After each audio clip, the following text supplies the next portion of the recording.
ನೋಡಿ ಇದೇ ವಿಷಯನ ನಾವು ಈಗ ಚರ್ಚೆ ಮಾಡ್ತಾ ಇದ್ವಿ. ಖಂಡಿತ ಧರ್ಮಸ್ಥಳದಲ್ಲಿ ಏನಾಗ್ತಾ ಇದೆ, ಧರ್ಮಸ್ಥಳ ರಹಸ್ಯವನ್ನ ಬೇತ್ಸೋದಕ್ಕೆ SIT ಸಜ್ಜಾಗ್ತಾ ಇದೆ ನಿಕೇಶ್. SIT ಸಜ್ಜಾಗ್ತಾ ಇದೆ, ಸಜ್ಜು ಆಗ್ತಾನೆ ಇದೆ, ಇನ್ನು ಸಜ್ಜು ಆಗ್ತಾನೆ ಇದೆ, ಇನ್ನು ಸಜ್ಜು ಆಗ್ತಾನೆ ಇದೆ. ಮಳೆ ದಕ್ಷಿಣ ಕನ್ನಡದಲ್ಲಿ ಮಳೆ ಚಳಿ ರೆಡಿ ಆಗ್ಬೇಕಲ್ಲ. ಸೊ ನೀವು ಇನ್ನು ಬೆಚ್ಚುಗೆ ಬಿಸಿ ಬಿಸಿ ಕಾಯಿಸ್ಕೊಂಡೆಲ್ಲ ರೆಡಿ ಆಗ್ಬೇಕಲ್ಲ. ಬೆಚ್ಚಗೆ ಕಾಕಿ ಯೂನಿಫಾರ್ಮ್ ಇದೆ ಚಳಿ ಆದ್ರೂ ಕೂಡ ನೋಡಿ ಆಗ್ತಾ ಇಲ್ಲ. ಓಕೆ, ಫೈರ್ ಮಾಡಿ, ಬ್ರೇಕಿಂಗ್ ಫೈರ್ ಮಾಡಿ. SIT ಸದಸ್ಯರಿಗೆ ಜವಾಬ್ದಾರಿಯನ್ನ ಹಂಚಿದೆ DIG ಅನುಚೇತ್. ಧರ್ಮಸ್ಥಳ ರಹಸ್ಯ ಭೇದಿಸಲು ಸಜ್ಜಾಗ್ತಿದೆ SIT ಸದಸ್ಯರಿಗೆ ಜವಾಬ್ದಾರಿಯನ್ನ ಹಂಚಿದ್ದಾರೆ DIG ಅನುಚೇತ್. ಇಂದು ಅಥವಾ ನಾಳೆ ಧರ್ಮಸ್ಥಳಕ್ಕೆ ಎಂಟ್ರಿ ಸಾಧ್ಯತೆ. ಇಂದು ಅಥವಾ ನಾಳೆ, ಈ ಲೇಟ್ ಯಾಕೆ ಅಂತ ನನಗೆ ಗೊತ್ತಾಗ್ತಾ ಇಲ್ಲ. ಹೂತಿಟ್ಟ ಶವಗಳ ರಹಸ್ಯಕ್ಕೆ SIT ಬಯಲಿಗೆಳೆಯುತ್ತೆ. ಈಗ SIT ತಂಡದಲ್ಲೇ ಒಂದು ರೀತಿಯಲ್ಲಿ ಹಿಂಜರಿಕೆ ಆಗ್ತಾ ಇರುವಂಥ ಪ್ರಶ್ನೆಗಳು ಇಲ್ಲಿ ಮೂಡ್ತಾ ಇರೋದು. ಅಲ್ಲಲ್ಲೇ ಗದ್ದಲಗಳು. ನಾನು ಬರ್ತೀನಿ, ನಾನಿರಲ್ಲ, ನಾನಿರ್ತೀನಿ, ನಾನಿರಲ್ಲ. ಎಂಟ್ರಿಗೂ ಮೊದಲೇ ಬ್ಲೂ ಪ್ರಿಂಟ್ ಅನ್ನು ಒಂದು ತಯಾರಿ ಮಾಡ್ಕೊಳ್ತಾ ಇದ್ದಾರಂತೆ. ನಿನ್ನೆ ಒಂದು ಸಭೆ ಕೂಡ ಆಗಿದೆ ಅನ್ನುವಂಥ ಮಾಹಿತಿ ಸಿಗ್ತಾ ಇದೆ. ಆ ಸಭೆ ಯಾವ ರೀತಿಯಾದಂಥ ಸಭೆ ನನಗಂತೂ ಅರ್ಥ ಆಗ್ತಾ ಇಲ್ಲ. ಯಾವ ರೀತಿಯಾದಂಥ ಸಭೆ ಇದು ನಡೀತಾ ಇದೆ, ಯಾಕೆ ಲೇಟ್ ಆಗ್ತಾ ಇದೆ ಇಲ್ಲಿ? ಓಕೆ, ಒಂದಷ್ಟು ಜನ ಅಧಿಕಾರಿಗಳು ಭಯ ಪಡ್ತಾ ಇದ್ದಾರೆ. ಯಾಕೆ ಭಯ ಪಡ್ತಾ ಇದ್ದಾರೋ ಗೊತ್ತಿಲ್ಲ. ಇದರಲ್ಲಿ ಬಹಳ ಪ್ರಮುಖವಾದಂಥ ವಿಚಾರವನ್ನು ಒಂದು ಡಿಸ್ಕಸ್ ಮಾಡಬೇಕು ನಿಕೇಶ್. ಬಹಳ ನನಗೆ ಸುಮಾರು ಕಡೆ ನಾನು ಅನ್ಕೊಳ್ತಾ ಇದ್ದೆ ಈ ವಿಚಾರನ ಹೇಳಬೇಕು ಜನರಿಗೆ ಅಂತ. ಬಹುಶಃ ಇದು ನಿಮ್ಮ ತಲೆಯಲ್ಲೂ ಕೂಡ ಬಂದಿರ್ಬೋದು. ಏನು ಹೇಳಿ, ಯಾಕೆ ಈ ಸುದ್ದಿಯನ್ನು ಮಾಡೋದಕ್ಕೆ ಕನ್ನಡ ಮಾಧ್ಯಮಗಳು ಭಯ ಪಡ್ತಾ ಇವೆ ಅಂತ? ಯಾಕೆ ಅಂತಂದರೆ ಜನರೆಲ್ಲರೂ ಕೂಡ ಅರ್ಥ ಮಾಡ್ಕೋಬೇಕು. ನಾವು ಸುದ್ದಿ ಮಾಡೋಣ, ಇವ್ರು ಸ್ಟೇ ತರೋಣ, ನಾವು ಸುದ್ದಿ ಮಾಡೋಣ, ಇವ್ರು ಸ್ಟೇ ತರೋಣ. ಈಗ ದೊಡ್ಡ ದೊಡ್ಡ ಚಾನಲ್ಗಳಲ್ಲಿ 200-300 ಜನ ಕೆಲಸ ಮಾಡ್ತಿರ್ತಾರೆ. ಒಮ್ಮೆಲೆ ಚಾನಲನ್ನು ಬ್ಲಾಕ್ ಮಾಡಿಬಿಟ್ರೆ 200-300 ಜನ ಜೀವನ ಗತಿ ಏನು? ಯೂಟ್ಯೂಬ್ ಚಾನಲ್ ಮಾಡ್ತಾರೆ, ಯಾಕಂದರೆ ಆ ಯೂಟ್ಯೂಬ್ ಚಾನಲ್ಗೆ ಒಬ್ಬರೇ ಒಬ್ಬ ಓನರು, ಒಬ್ಬನೇ ಒಬ್ಬ ನಾಯಕ. ಹೋದರೆ ಒಬ್ಬಂದೋಯ್ತು, ಒಂದು ಹೋದರೆ ಇನ್ನೊಂದು ಕ್ರಿಯೇಟ್ ಮಾಡ್ತಾನೆ. ಆದರೆ ಇಡೀ 200-300 ಜನರದ್ದು ಟೋಟಲ್ ಒಂದು 9-10 ಚಾನಲ್ಗಳಿವೆ. ಅವರೆಲ್ಲರೂ ಕೂಡ ಸೇರಿದ್ರೆ ಸಾವಿರಾರು ಜನ ಕೆಲಸ ಮಾಡ್ತಾ ಇದ್ದಾರೆ. ಅವ್ರದ್ದೆಲ್ಲ ಹೊಟ್ಟೆಪಾಡು. ಅದಕ್ಕೋಸ್ಕರ ಈಗ ಪಾಸಿಟಿವ್ ಆಗಿ ಸುದ್ದಿ ಮಾಡ್ಬೋದು. ನೀವು ಯಾರ ಬಗ್ಗೆ ಬೇಕಾದ್ರೂ ಪಾಸಿಟಿವ್ ಆಗಿ ಸುದ್ದಿ ಮಾಡ್ಬೋದು. ನೆಗೆಟಿವ್ ಆಗಿ ಮಾತ್ರ ಈ ಕಾನೂನಲ್ಲಿ ಮಾಡೋಕ್ಕಾಗಲ್ಲ. ಮಾಡಿದ್ರೆ ಏನು ಮಾಡ್ತಾರೆ? ನಿಮ್ಮ ಅಭಿಪ್ರಾಯ ಏನೋದ್ರ ಬಗ್ಗೆ? ಖಂಡಿತ ಈಗಾಗಲೇ ನಾವು ಗಮನಿಸ್ತಾ ಇರಬಹುದು, ಸಾಕಷ್ಟು ಯೂಟ್ಯೂಬ್ ಚಾನೆಲ್ ಇರಬಹುದು, ದೊಡ್ಡ ದೊಡ್ಡ ಮಾಧ್ಯಮಕ್ಕೂ ಕೂಡ ಸ್ಟೇ ಆರ್ಡರ್ ಬಂದಿದೆ. ಆದರೆ ನಾವು ಯಾವ್ದ್ರ ಬಗ್ಗೆ ಮಾತಾಡ್ತಾ ಇಲ್ಲ, ನಾವು ಕಾನೂನು ಪ್ರಕಾರವಾಗಿ ಮಾತಾಡ್ತಾ ಇದ್ವಿ. ಕಾನೂನು ಏನ್ ಹೇಳುತ್ತೆ ಅದ್ರ ಪ್ರಕಾರವಾಗಿ ನಾವು ಹೋಗ್ತಾ ಇದ್ವಿ. ಈಗ ಇಲ್ಲಿ ಸರ್ಕಾರವೇ SIT ಅನ್ನ ನೇಮಕ ಮಾಡಿತ್ತು. 453 ಅನಾಥ ಶವಗಳು ಸಿಕ್ಕಿದ್ವು. ಅಲ್ಲಿ ಯಾರೋ ಬಂದು ನಾನು ಸಾಕ್ಷಿ ಹೇಳ್ತೀನಿ, ನಾನೇ ಎಲ್ಲೆಲ್ಲ ಹೆಣವನ್ನ ಹೂತಿಟ್ಟಿದ್ದೀನಿ, ಅದ್ರ ಬಗ್ಗೆ ಮಾಹಿತಿ ಕೊಡ್ತೀನಿ ಅಂತ ಹೇಳಿದ್ರು. ಆದ್ರೆ ಕಂಪ್ಲೇಂಟ್ ಆಮೇಲೆ ಇನ್ನೊಂದು ಪಾಯಿಂಟ್ ನೆನ್ಪಿಟ್ಕೊಳ್ಳಿ ನಿಕೇಶ್, ಆತ 164 ಹೇಳಿಕೆ ಕೊಟ್ಟೇ ಇಲ್ಲ. ನಾನು ಎಲ್ಲಾ ಹೆಣಗಳನ್ನು ಆತ ಒಬ್ಬನೇ ಹೋಗಿ ಮುಚ್ಚಾಕಾಗತ್ತಾ? ಖಂಡಿತ ಎಲ್ಲಾದ್ರೂ ತಗೊಂಡೋಗಿ ಅವನೊಬ್ಬನೇ ಹೊತ್ಕೊಂಡು ಹೋಗಕ್ಕಾಗತ್ತಾ? ಹೆಂಗೆ ಸಂತೋಷ್ ರಾವ್ ಒಬ್ಬನೇ ಆ ಕೆಲಸ ಮಾಡೋದಕ್ಕೆ ಸಾಧ್ಯ ಇಲ್ವೋ, ಹಂಗೆ ಈತನು ಕೂಡ ಒಬ್ಬನೇ ಮಾಡಕ್ ಸಾಧ್ಯ ಇಲ್ಲ. ಸಾಧ್ಯನಾ? ಈಗ ಅವನ ಜೊತೆ ಯಾರ್ಯಾರು ಕೆಲಸ ಮಾಡಿದ್ದಾರೆ ಅವ್ರದೆಲ್ಲರನ್ನು ಹೇಳ್ಬೋದಲ್ಲ. ಹೇಳಿಲ್ಲ ಅವನು. ಖಾಲಿ ಮಹಿಳೆಯರ ಶವ ಮಾತ್ರ ಅಲ್ಲ, ಪುರುಷರು ಇದ್ದಾರೆ. ಹೌದು, ಹೆಣ ಎಷ್ಟು ವೇಟ್ ಇರುತ್ತೆ. ತಗೊಂಡೋಗಿ ಒಬ್ಬ ಹೂತ ಹಾಕೋಕ್ ಆಗತ್ತಾ? ಆತ ಹೇಗೆ ತಗೊಂಡು ಹೋಗಿ ಹೂತ ಹಾಕಿರ್ಬಹುದು? ಏನ್ ದೊಡ್ಡ ನೋಡಿ, ನಾವು ಜನರಿಗೆ ಹೇಳೋದು ಒಂದೇ, ರೆಬೆಲ್ ಟಿವಿ ಮುಖಾಂತರ ಅದ್ರ ಬಗ್ಗೆನೂ ತನಿಖೆ ಆಗ್ಲಿ. ಅಲ್ಲ, ಹೌದು, ಖಂಡಿತ ಅದನ್ನ ನಿಮ್ ಮುಂದೆ ಇಡ್ತಾ ಹೋಗ್ತೀವಿ. Okay, second breaking. ಈಗ ಧರ್ಮಸ್ಥಳ ಕೇಸ್ ವಿಚಾರಕ್ಕೆ ಸಂಬಂಧಪಟ್ಟಂತೆ SIT ರಚನೆ ಮಾಡಿದ್ರು. ಡಿಲೇ ಯಾಕೆ? ಡಿಲೇ ಆಗ್ತಾ ಹೋದಂಗ್ ಏನಾಗ್ತಾ ಇದೆ ಅಂತ ಸಾಕ್ಷ್ಯ ನಾಶ ಆಗ್ಬಹುದು. ಎಸ್, ಬ್ರೇಕಿಂಗ್ ಪ್ಲೇ ಮಾಡಿ. ಎರಡನೇ ಬ್ರೇಕಿಂಗ್ ಪ್ಲೇ ಮಾಡಿ. ಎರಡನೇ ಬ್ರೇಕಿಂಗ್ ಖಂಡಿತ ಧರ್ಮಸ್ಥಳ ಕೇಸ್ ವಿಚಾರಕ್ಕೆ ಸಂಬಂಧಪಟ್ಟಂತೆ ಈಗಾಗಲೇ ಸರ್ಕಾರ SIT ತಂಡವನ್ನ ನೇಮಕ ಮಾಡ್ತು. ತನಿಖೆ ವಿಳಂಬ ಯಾಕೆ? ಪ್ರಶ್ನೆ ಇರುವಂತದ್ದು, ತನಿಖೆ ವಿಳಂಬ ಯಾಕೆ? ಇದನ್ನ ಕೋಟ್ ಮಾಡಿ. SIT ತನಿಖೆ ವಿಳಂಬದಿಂದ ಸಾಕ್ಷಿ ನಾಶ ಸಾಧ್ಯತೆ. ಸಾಕ್ಷಿ ನಾಶ ಆಗತ್ತೆ. ಒಂದು ಟೀಮ್ ರಚನೆ ಆದ್ಮೇಲೆ ಟೀಮ್ ಸಜ್ಜಾಗಿರ್ಬೇಕ್ರಿ. ಅವರೆಲ್ಲ ಏನ್ ಸಣ್ಣ ಪುಟ್ಟ PSIಗಳ ಅಥವಾ ಕಾನ್ಸ್ಟೇಬಲ್ಗಳ? ಅವರೆಲ್ಲ IPS ಅಧಿಕಾರಿಗಳು, ಇಂಡಿಯನ್ ಪೊಲೀಸ್ ಸರ್ವಿಸ್ IPS ಅಧಿಕಾರಿಗಳು. ಟೀಮ್ ರಚನೆ ಆಯ್ತು, ಓಕೆ ಫೈನ್. ಒಂದಿಷ್ಟು ಜನರನ್ನ ಸಹಕಾರ ತೆಗೆದುಕೊಳ್ಬೇಕಾಗತ್ತೆ, ಟೀಮ್ ರಚನೆ ಮಾಡಬೇಕು, ಸಾಕಷ್ಟು ಜನ ಅದರಲ್ಲಿ ಇನ್ವಾಲ್ವ್ಮೆಂಟ್ ಇರಬೇಕಾಗತ್ತೆ.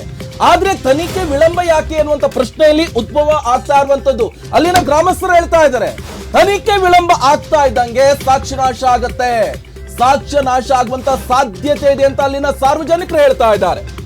ಸೊ ಇಲ್ಲಿ ಬಹಳ ಪ್ರಮುಖವಾಗಿ ಕೇಳಿ ಬರ್ತಾ ಇರುವಂತದ್ದು, ಧರ್ಮಸ್ಥಳ ಕೇಸ್ ತನಿಖೆಗೆ ಅಧಿಕಾರಿಗಳ ಹಿಂದೇಟ್ ಯಾಕೆ? SIT ಇಂದ ಹೊರಬರ್ತಾರ ಹಾಗಾದ್ರೆ ಆ ಅಧಿಕಾರಿ? ಜುಲೈ 20ಕ್ಕೆ SIT ರಚನೆ ಆದ್ರೂ ಇನ್ನೂ ಶುರುವಾಗದ ತನಿಖೆ. ಜುಲೈ 20 ವೀಕ್ಷಕರ, ಇದನ್ನೇ ಹೇಳ್ತಾ ಇದ್ವಿ ನಾವು. ಜುಲೈ 20ಕ್ಕೆ ಈಗ ತಂಡ ರಚನೆ ಆಯ್ತು. ಆದ್ರೆ ಇವತ್ತೆಷ್ಟು ತಾರೀಕು? 25. 5 ದಿವಸ ಬೇಕಾ ಹಾಗಾದ್ರೆ ಇವರಿಗೆ ಒಂದು ತಂಡ ರಚನೆ ಆದ್ಮೇಲೂ ಕೂಡ ಅವ್ರಿಗೆ ಯಾರ ಸಪೋರ್ಟ್ ಮಾಡಬೇಕು, ಇನ್ಸ್ಪೆಕ್ಟರ್ ಇರ್ಬೋದು, ಮತ್ತೊಬ್ರು ಇಷ್ಟೆಲ್ಲ ಟೈಮ್ ತಗೊಳ್ಬೇಕಾಗಾದ್ರೆ. ಇದೇ ಒಬ್ಬ ರಾಜಕಾರಣಿ ಮಕ್ಕಳು ಯಾರಾದ್ರೂ ಹಿಂಗೆ ಆಗದಿದ್ರೆ, ಇಷ್ಟು ಟೈಮ್ ತಗೊಳ್ತಾರ ಹಾಗಾದ್ರೆ, ಇಷ್ಟು ಡಿಲೇ ಮಾಡ್ತಾರ ಹಾಗಾದ್ರೆ? ಧರ್ಮಸ್ಥಳದಲ್ಲಿ ಏನಾಗ್ತಾ ಇದೆ ಹಾಗಾದ್ರೆ? ಇವಾಗ ಏನ ಇದೆಲ್ಲ ಪತ್ತೆ ಹಚ್ಚೋದು ಏನಾದ್ರು ದಿವಿತಿದೆ ರಾಕೆಟ್ ಸೈನ್ಸ್ ಅಲ್ಲೂ ನಾವು ಎಲ್ಗೆ ಇದ್ವಿ, ಚಂದ್ರಯಾನ ಮಾಡಿದ್ವಿ ನಾವು, ಮೊನ್ನೆ ಬಾಹ್ಯಾಕಾಶಯಾನ ಕೂಡ ಮಾಡಿ ಬಂದ್ರು ಶುಭಾಂಶು ಶುಕ್ಲಾ. ಏನ್ ರಾಕೆಟ್ ಸೈನ್ಸಾ? ಅದರಲ್ಲೂ ಕೂಡ ನಾವು ಮುಂದುವರ್ಕೊಂಡು ಹೋಗಿದ್ವಿ. ಆದ್ರೆ ಇಲ್ಲಿ ಏನ್ ಹಾಗಾದ್ರೆ ಏಲಿಯನ್ಸ್ಗಳ ಮೇಲ್ಗಡೆಯಿಂದ ಬಂದು ಈ ತರ ಅತ್ಯಾಚಾರ ಮಾಡಿನೋ ಅಥವಾ ಹತ್ಯೆ ಮಾಡಿನೋ ಅಥವಾ ಮಣ್ಣಾಕಿ ಹೋಗ್ಬಿಡ್ತಾ ಹಾಗಾದ್ರೆ? ತನಿಖೆ ಯಾಕೆ ವಿಳಂಬ? ಆಮೇಲೆ ಈ ಕಾನೂನು ಕಟ್ಟಳೆಗಳನ್ನ ನೋಡಿ, ಯಾವ ಕಾನೂನು ನಮ್ಮನ್ನೆಲ್ಲ ಕಾಪಾಡುತ್ತೋ ಅದೇ ಕಾನೂನು ಎಲ್ಲ ಹಾಳು ಮಾಡ್ತಾ ಇದೆ ಅಂತ ನಾನು ಹೇಳ್ತೀನಿ. ಯಾಕಂತಂದ್ರೆ ಜಡ್ಜ್ಮೆಂಟ್ ಅಲ್ಲ, ನೋಡ್ತಾ ಇದ್ದೀರಾ ನೀವು ಏನಾಗ್ತಾ ಇದೆ ಅಂತ. ಯಾಕಂತಂದ್ರೆ ಕಾನೂನನ್ನ ಹುಟ್ಟಾಕಿ ಅದ್ರ ಬಗ್ಗೆ ತಿಳ್ಕೊಂಡಿರೋರಿಗೆ ಆ ಕಾನೂನನ್ನ ಮಚ್ಚಾಕೋದು ಗೊತ್ತು.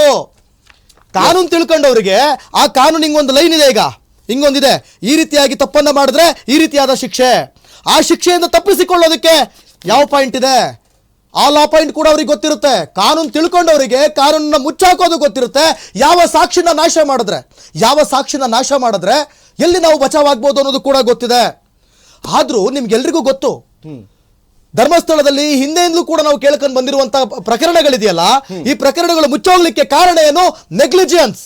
ಇವಾಗ್ಲೂ ಅದೇ ಮಾಡಿದ್ರೆ, ಇವಾಗ್ಲೂ ನೆಗ್ಲಿಜಿಯನ್ಸ್ ಮಾಡಿದ್ರೆ ಎಲ್ಲ ಕೂಡ ಮುಚ್ಚಿ ಸಮಾಧಿ ಆಗುತ್ತೆ. ಏನೆಲ್ಲ ಆ ಪ್ರಕರಣಗಳು ಕೇಳಿ ಬರ್ತಾ ಇದೆಯಲ್ಲ, ಏನೆಲ್ಲ ಆರೋಪ ಅಂತ ಹೇಳಲಾಗ್ತಾ ಇದೆಯಲ್ಲ, ಏನೆಲ್ಲ ಗುಂಡಿ ಒಳಗೆ ಮುಚ್ಚಿದಾರಲ್ಲ, ಅದು ಸಹಜ ಸಾವು ಆಗಿರ್ಬೋದು, ಕೊಲೆನೂ ಆಗಿರ್ಬೋದು, ಜಡ್ಜ್ಮೆಂಟ್ ಕೊಡೋಕೆ ನಾವ್ಯಾರಲ್ಲ.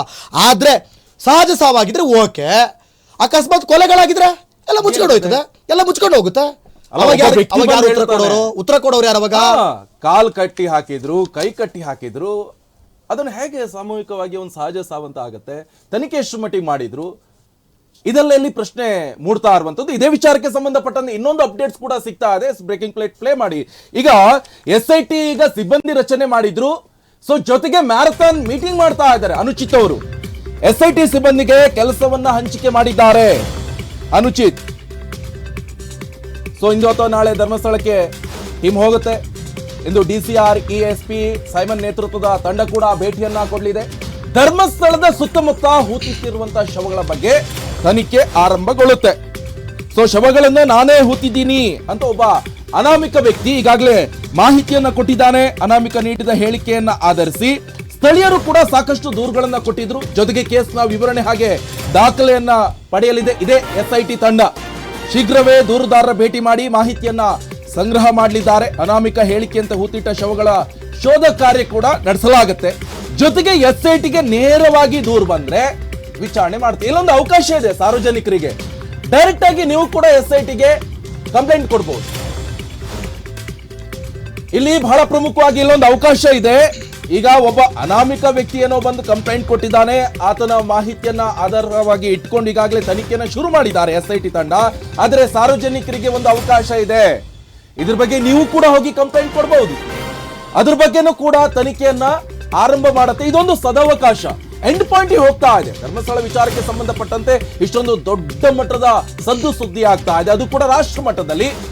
ಸೊ ಈಗ ಏನ್ ಆಗ್ತಾ ಇದೆ ಅಂತ ಸಾರ್ವಜನಿಕರು ಕೂಡ ಒಂದು ದೂರನ್ನ ಕೊಟ್ಟರು, ಅದ್ರ ಬಗ್ಗೆನೂ ಕೂಡ ತನಿಖೆ ಆಗುತ್ತೆ. ನಿಕೇಶ್, ಒಂದ್ ವಿಚಾರ ಹೇಳ್ಬಿಡ್ತೀನಿ ನಾನು ನಿಮ್ಗೆ. ನಾನು ಹಿಂಗ್ ಹೇಳ್ದೆ ಅಂತ ನೀವೇನ್ ಅನ್ಕೋತಿರೋ ಅಥವಾ ಜನ ಏನ್ ಅನ್ಕೋತಾರೋ ಗೊತ್ತಿಲ್ಲ. ಸ್ವಲ್ಪ ಲೇಟ್ ಮಾಡಿದ್ರು ಈ ಪ್ರಕರಣ ಕ್ಲೋಸ್. ಇನ್ನೊಂದು ಸತ್ಯ ಹೇಳ್ತೀನಿ, ಆ ಧರ್ಮಸ್ಥಳದಲ್ಲಾದಂಥ ಹೆಣ್ಮಗಳಿಗಂತೂ ನಾವು ನ್ಯಾಯ ಕೊಡ್ಸೋಕ್ಕಾಗಲ್ಲ, ಆದರೆ ಬೇರೆಯವರಿಗೆ ಅದಾಗಬಾರ್ದು. ಇನ್ನೊಂದು ಬಹುಶಃ ಈ ಕೇಸ್ ಎಲ್ಲ ಮುಗ್ದೋಗುತ್ತೆ, ಕ್ಲೀನ್ ಚಿಟ್ ಸಿಕ್ಕೇ ಸಿಗುತ್ತೆ. ನಾನು ಓಪನ್ ಆಗಿ ಹೇಳ್ತೀನಿ, ಇಲ್ಲ ಅಂತ ಹೇಳಲ್ಲ. ಆದ್ರೆ ಯಾರಿಗೆ ಕ್ಲೀನ್ ಚಿಟ್ ಸಿಗುತ್ತೆ ಅನ್ನೋದು ಕಾದ್ ನೋಡ್ಬೇಕಾಗುತ್ತೆ. ಆಮೇಲೆ ಈಗ ಈ ಒಂದು ಪ್ರಕರಣದ ವಿಚಾರವಾಗಿ ನಾವೀಗ ಈ ಒಂದು ಬುಲೆಟಿನ್ ನಲ್ಲಿ ಕೊನೆ ಹಂತಕ್ಕೆ ಬಂದ್ಬಿಡೋಣ. ನಾವು ಡಿಸ್ಕಸ್ ಮಾಡ್ತಾ ಇದ್ವಿ, ಮೊನ್ನೆ ಮಹಾಜರ್ಗೆ ಹೋಗುವಂತ ಸಂದರ್ಭದಲ್ಲಿ ಪೊಲೀಸ್ನವ್ರು ಅಲ್ಲಿ ಬಂದಿರ್ಲಿಲ್ವಂತೆ. ಯಾಕೆ ಹೋಗಿರ್ಲಿಲ್ಲ? Question number 1. ಇನ್ನೊಂದು, ಇದು ಪಂಚಾಯತಿ ವ್ಯಾಪ್ತಿಲಿ ಬರುತ್ತೆ. ಅಂದ್ರೆ ಯಾರೆಲ್ಲ ಧರ್ಮಸ್ಥಳಕ್ಕೆ ಹೋಗಿರ್ತಾರೆ, ಏನು ನೇತ್ರಾವತಿ ಸ್ನಾನಘಟ್ಟದಲ್ಲಿ ಸ್ನಾನ ಮಾಡ್ತಾರೆ, ಅವರು ಆಕಸ್ಮಿಕವಾಗಿ ಅಲ್ಲಿ ಸಾವನ್ನಪ್ಪಿರ್ಬೋದು, ಕಾಲ್ಜಾರಿ ಬಿದ್ದು ನದಿ ಒಳಗಡೆ ಬಿದ್ದು ಸಾವನ್ನಪ್ಪಿರ್ಬೋದು, ಸಹಜ ಸಾವಾಗಿರ್ಬೋದು. ಮತ್ತೆ ಇನ್ನೊಂದೇನೋ ನಂಬಿಕೆ ಇದೆಯಂತ, ಯಾರೋ ದೊಡ್ಡ ದೊಡ್ಡ ಮಹಾನ್ ವ್ಯಕ್ತಿಗಳು ಹೇಳ್ತಾ ಇದ್ರು, ಗೊತ್ತಿಲ್ಲ ನನಗೆ. ಯಾರೋ ಧರ್ಮಸ್ಥಳಕ್ಕೆ ಹೋಗಿ ಅಲ್ಲಿ ಆತ್ಮಹತ್ಯೆ ಮಾಡ್ಕೊಂಡ್ರೆ, ಅಲ್ಲಿ ನನ್ನ ಜೀವನಕ್ಕೆ ಮುಕ್ತಿ ಕೊಡ್ಕೊಂಡ್ರೆ ನಾನು ಸ್ವರ್ಗಕ್ಕೆ ಹೋಗ್ತೀನಿ ಅಂತ ಯಾವುದೋ ಒಂದು ನಂಬಿಕೆ ಇದೆಯಂತೆ. ನಂಬಿಕೆ ಇರ್ಬೋದು. ಆ ನಂಬಿಕೆನ ನಾವು ಯಾವತ್ತೂ ಕೂಡ ನಾವು ನಂಬ್ತೀವಿ. ನಾವು ಧರ್ಮಸ್ಥಳ ಶ್ರೀ ಮಂಜುನಾಥ ಸ್ವಾಮಿನ ಪೂಜಿಸ್ತೀವಿ. ನಾವು ಒಂದು ಆಣೆ ಪ್ರಮಾಣ ಮಾಡೋದಿದ್ರು ಕೂಡ ಧರ್ಮಸ್ಥಳ ಮಂಜುನಾಥ ಸ್ವಾಮಿ ಮೇಲೆ ಆಣೆ ಪ್ರಮಾಣ ಮಾಡ್ತೀವಿ. ಆದ್ರೆ ಕ್ಷೇತ್ರದ ಬಗ್ಗೆ ಬೇಡ, ಆ ದೇವರೇ ಕಾಪಾಡಬೇಕು ನಿಕೇಶ್. ನನಗೇನೋ ಕಾನೂನಿಗಿಂತ ಮಂಜುನಾಥನ ಮೇಲೆ ನಂಬಿಕೆ ಇರೋದು. ಒಂದು, ಪಂಚಾಯತಿ ವ್ಯಾಪ್ತಿಲಿ ಇರೋದ್ರಿಂದ ಏನ್ ಕೊಡ್ತಾರೆ ಗೊತ್ತಾ ನಿಮಗೆ ಲಿಸ್ಟು? ನೋಡಿ, ಇದೆಲ್ಲ ಸಹಜ ಸಾವು. ಲೀಗಲಿ ನಾವು ಹೂತಾಕಿದೀವಿ ಅಷ್ಟೇ. ಹಿಂಗೇ ಕೊಡ್ತಾರೆ, ಬರ್ದಿಡ್ಕೊಳ್ಳಿ. ಒಂದ್ ವೇಳೆ ಹಂಗಾಗ್ಲಿಲ್ಲ ಅಂತಂದ್ರೆ ಖುಷಿನಪ್ಪ, ಸಂತೋಷ. ಆಮೇಲೆ ನಿಮ್ಗೊಂದು ಪ್ರಶ್ನೆ ಅನ್ಸಲ್ವಾ? ಈ ತಹಶೀಲ್ದಾರ್ ಏನ್ ಮಾಡ್ತಾ ಇದ್ರು ಅವತ್ತು? ಮಹಾಜರ ದಿನ ಪೊಲೀಸ್ ಹೋಗ್ಲಿಲ್ಲ, ಓಕೆ. ಜಿಲ್ಲಾಧಿಕಾರಿಗಳು ಏನ್ ಮಾಡ್ತಾ ಇದ್ರು? ತಹಶೀಲ್ದಾರ್ಗಳು ಏನ್ ಮಾಡ್ತಾ ಇದ್ರು? ಅಧಿಕಾರಿಗಳು ಏನ್ ಮಾಡ್ತಾ ಇದ್ರು? ಫುಲ್ ಬಿಸಿ. ಏನ್ ಕತ್ತ ಮೇಯಿಸ್ತಾ ಇದಾರಲ್ಲ ಅವರೆಲ್ಲ? ಕತ್ತ ಮೇಯಿಸ್ತಾ ಇದಾರೆ ನೀವೆಲ್ಲ? ದೇವ್ರ ಕೆಲಸ ಏನ್ ದೇವರ ಕೆಲಸ ಗೊತ್ತಿಲ್ಲ, ಮಂಜುನಾಥನೇ ಕಾಪಾಡ. ತಹಶೀಲ್ದಾರು, ಡಿಸಿ ಇವರೆಲ್ಲ ಫುಲ್ ಬಿಸಿ ಇರ್ತಾರೆ. ಸರ್ಕಾರಿ ಕೆಲಸ ಏನ್ ಬಿಸಿ ಇದಾರೋ ಏನೋ ಮಾಡ್ತಾರೆ. ಏನ್ ಮಾಡೋದು ಹೇಳಿ, ಹಣೆ ಬರ ಹಿಂಗಾಗಿ.